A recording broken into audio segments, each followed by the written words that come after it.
Major emergencies at sea involving danger to life, the ship, or the environment are rare. When an emergency does occur, those on board will face a situation of extreme stress. Decisions will need to be made quickly, even though the situation will not always be completely clear. The only way that ship's personnel can prepare themselves for this is through training. It is the objective of this program to demonstrate how to respond in an emergency in order to prevent loss of life and to limit damage as much as possible.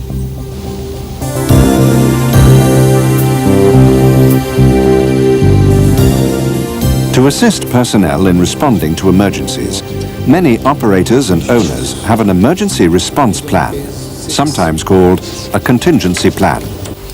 Contingency plans in the marine industry are of the absolute utmost importance. Primarily, unless you have a plan that you have thought about, that you have practiced for, your response during a time of emergency is going to be uncoordinated, random, and not very effective.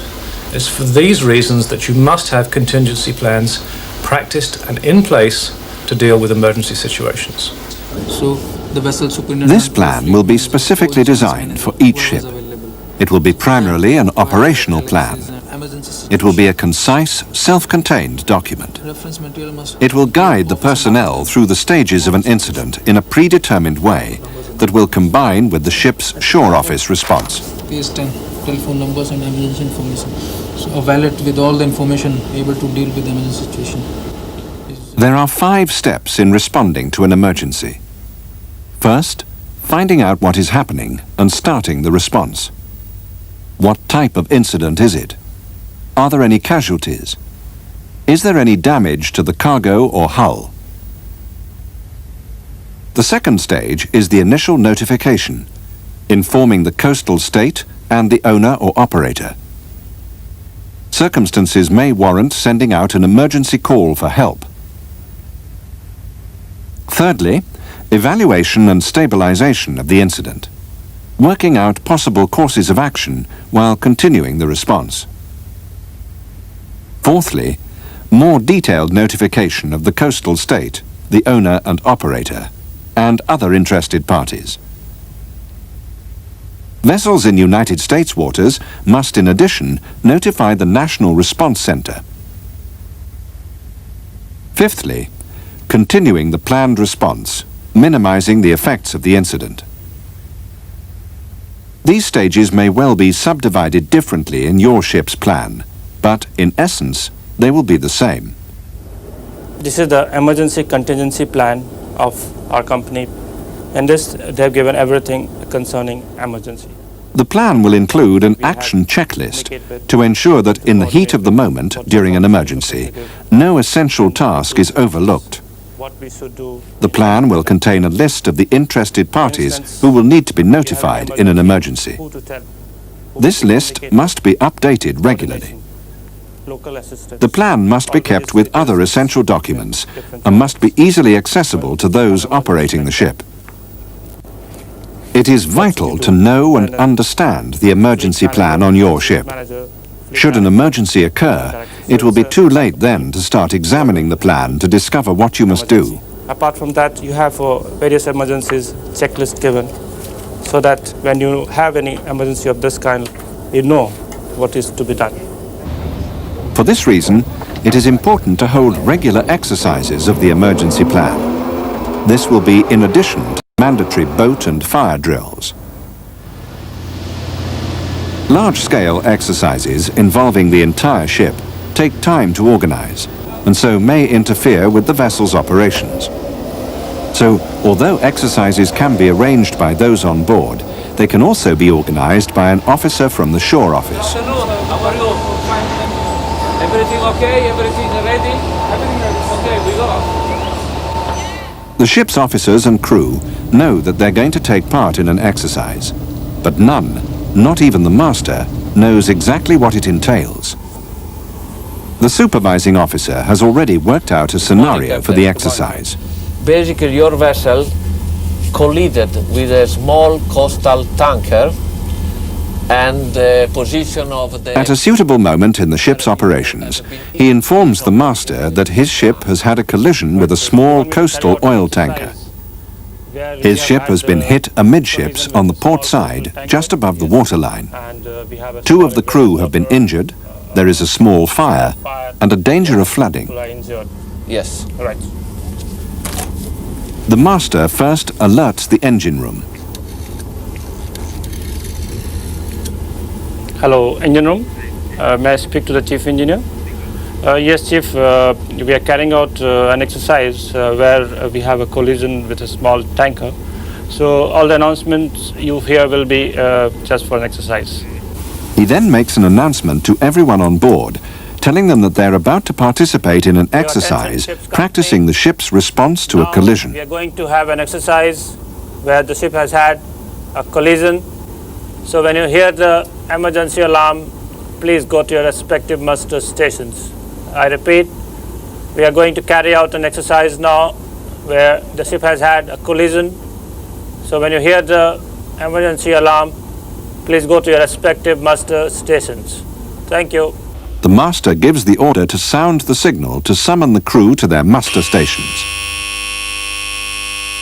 He then gets out the emergency contingency plan. The importance of mustering during an emergency is quite often underestimated. It is of the absolute paramount importance that people continue to use the mustering system. When things start to go wrong on ships, they tend to happen very rapidly, and quite often people don't appreciate that things have gone wrong. In the incidents that I have been involved in real incidents at sea, on board ships, we have almost seemed to detect it's another drill. It is not happening to us. And it often takes the ringing of the alarm bells, for example, before people focus that there is a real incident, and this is not an exercise. At this stage, the master would send an emergency message to warn the coastal state of the collision and to summon assistance.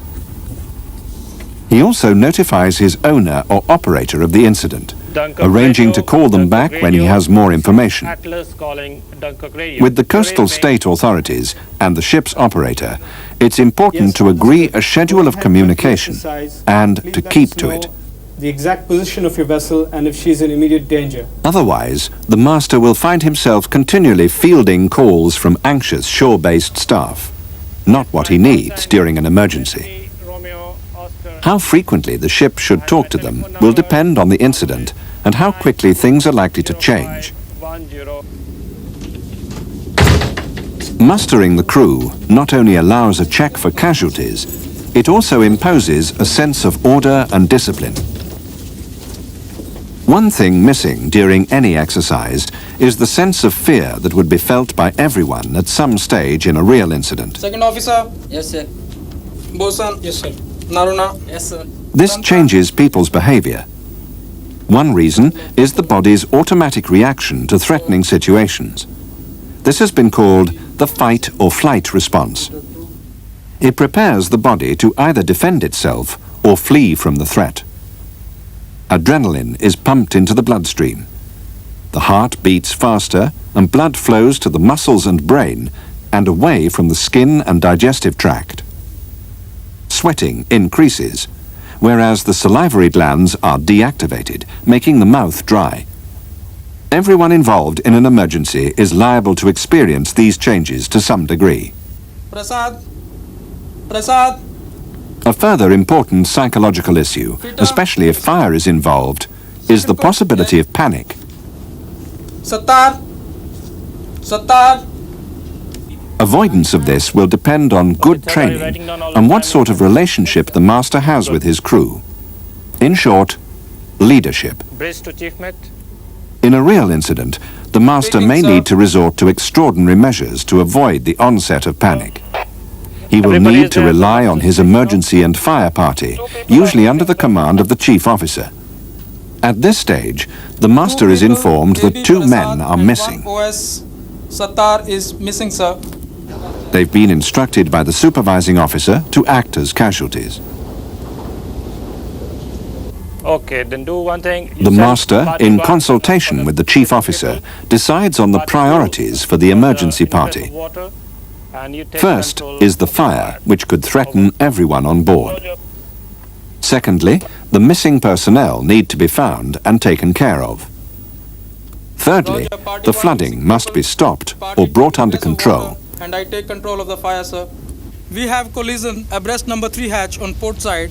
Water is flooding in number 3 hatch. And The there's chief a fire officer out then of number 3, assigns the mast tasks house. to each party. Party 1, second officer in charge, missing people and first aid. One party two goes person to search in for the charge, missing crew ingress of members. water, damage control, take soundings.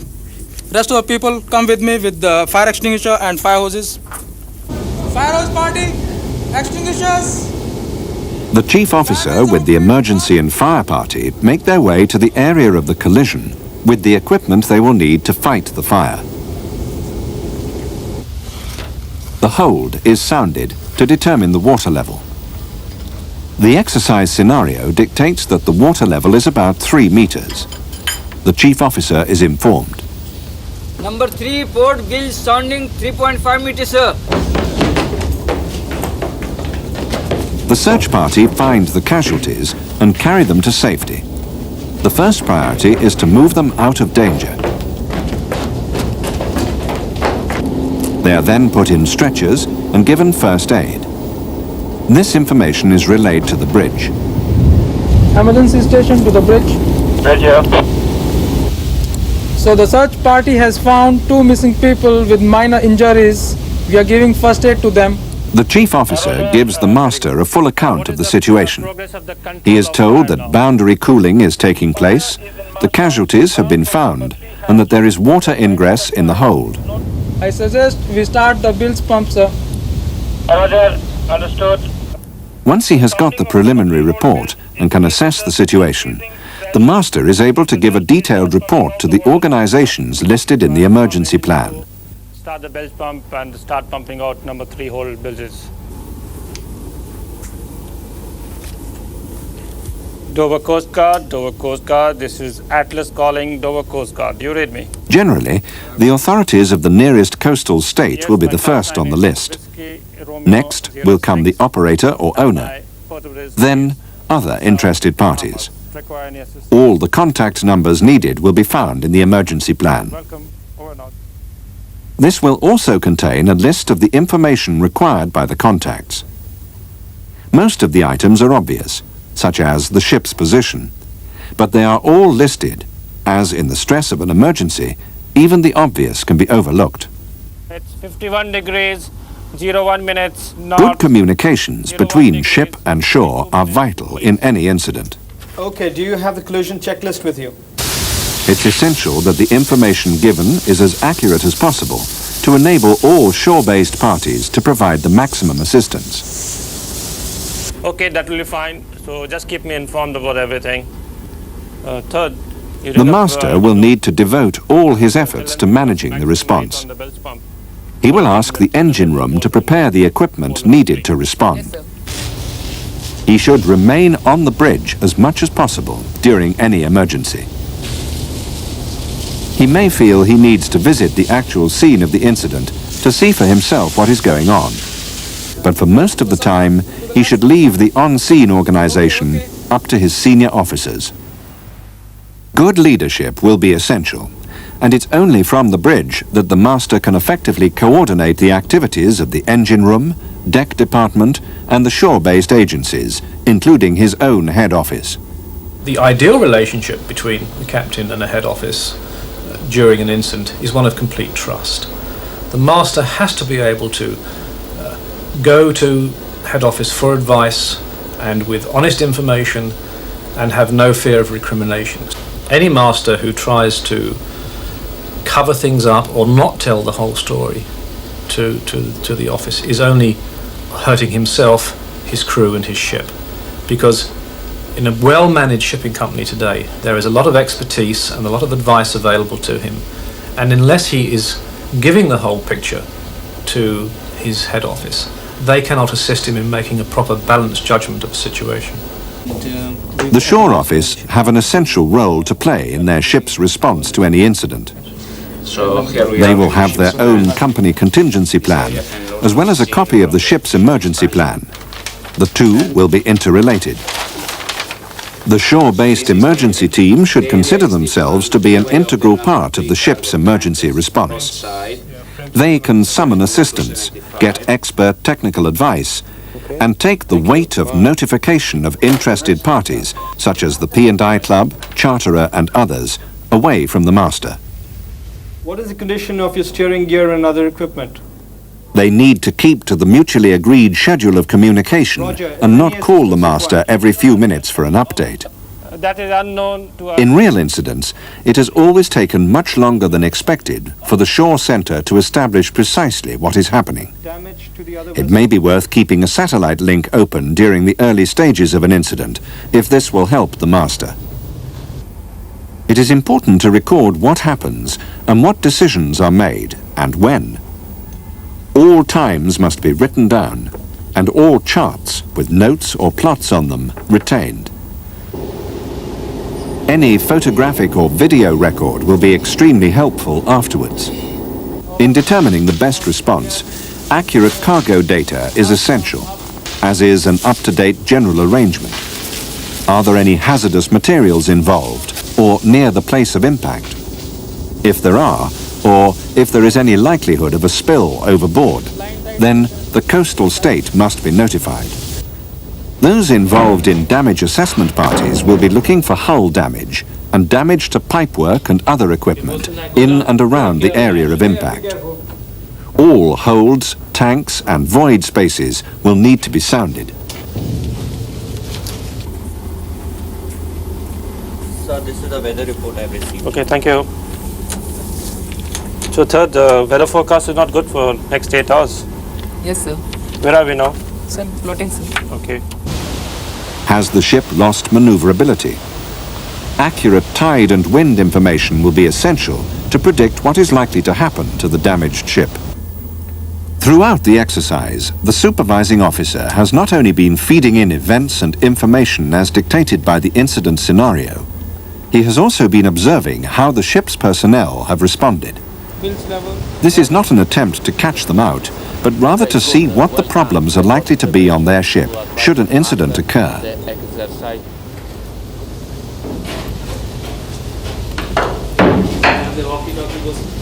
The damage assessment party have investigated the water level in the hold.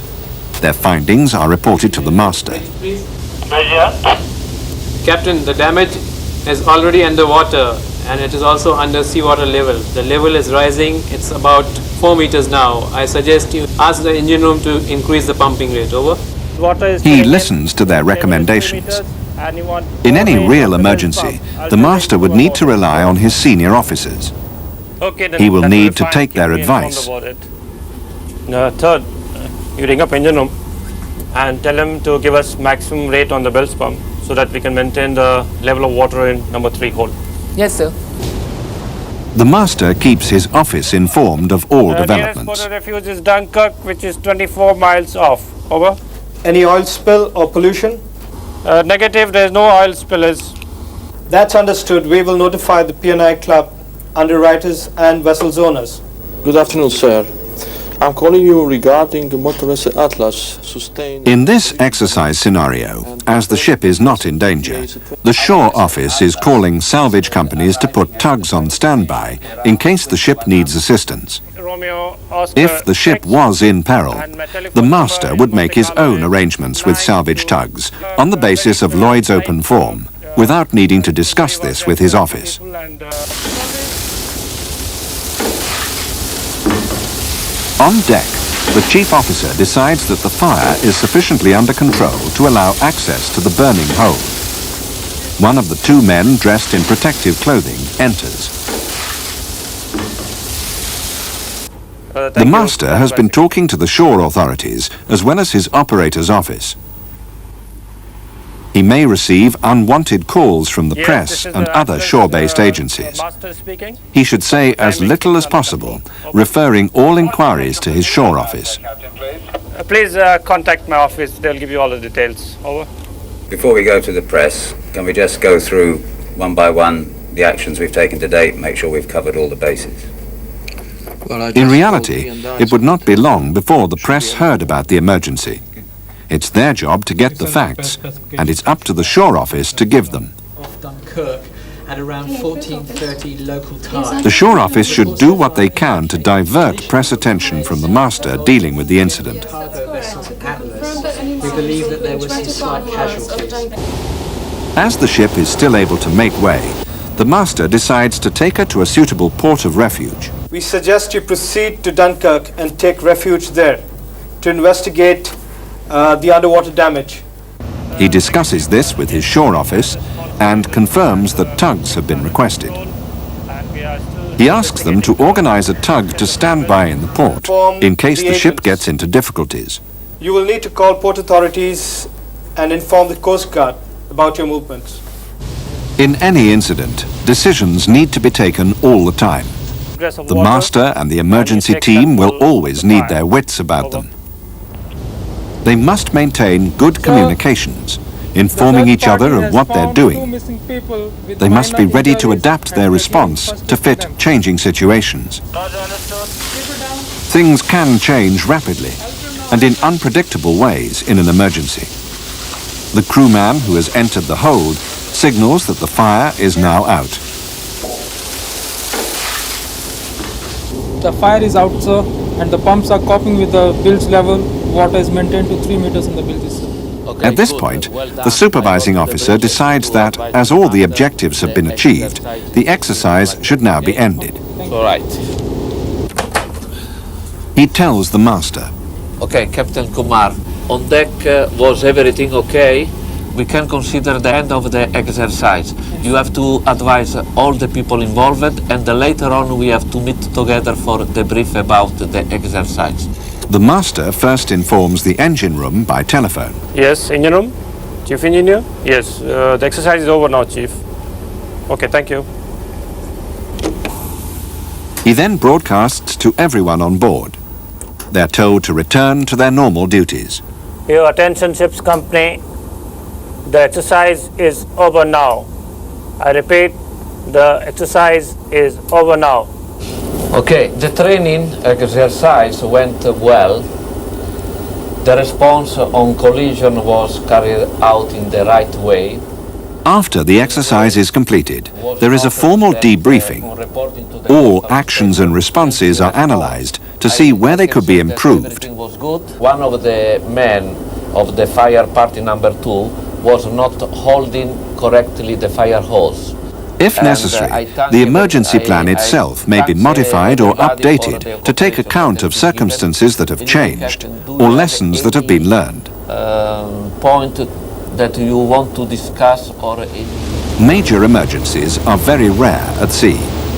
This is all the more reason why the emergency plan should be exercised.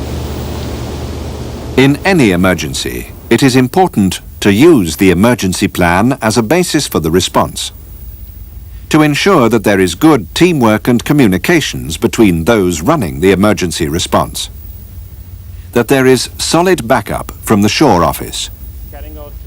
It is essential that the emergency plan has been frequently exercised so that everyone understands their role. Good training is the only way to prepare everyone on board to deal with emergencies. Exercises are very important. They allow the contingency plan to be tested, for the weaknesses to be found, for the poor communication links to be found. And unless you have exercises and unless you run them in real time, then we're not going to learn anything. And our own experience has been that by having exercises, we have found weak points in our contingency plans and therefore been able to strengthen them and hopefully be more effective in dealing with an incident. With a realistic and well-rehearsed emergency contingency plan, ships will be ready to respond effectively and promptly should the unforeseen occur.